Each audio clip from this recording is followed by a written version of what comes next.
आलियान, उबैरा खां हो सब, देखो मैं कुर्बानी का बकरा ईद के लिए खरीद लाया हूँ। ये लो खा लो। देखो ये कितना खूबसूरत है। हाँ, और सेहतमंद भी है। चलो आ जाओ, सब बकरे के साथ एक पिक्चर बनाती हैं। ठीक है, सब रेडी हो जाओ, पिक्चर ले रही हूँ। हाँ चीज, बहुत अच्छी पिक्चर बनी। मैं क्यों ना हम इसको बाहर घुमाने के लिए ले जाएं? हाँ चलो चलते हैं। आलियन, तुम इस बकरे को संभाल पाओगे? ये तो काफी शरारती लग रहा है, कहीं रस्सी चुराकर भाग ना जाए। तुम फिक्र ना करो, इसकी रस्सी मेरे हाथ में है, ये कहीं नहीं जाने वाला।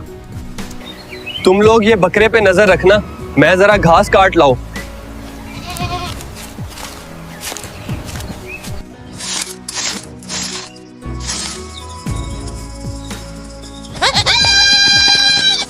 आलियन, बकरा भाग गया, पकड़ दो ऐसे।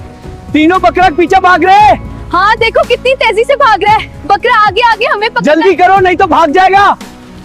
इसकी तरफ देखो, पकड़ो इसे। वो बहुत तेज भाग रहा है। जल्दी करो। फाइनली हमने बकरे को पकड़ लिया, वरना आज हम सबकी खैर नहीं थी। चलो अब इसको घर लेकर चलें।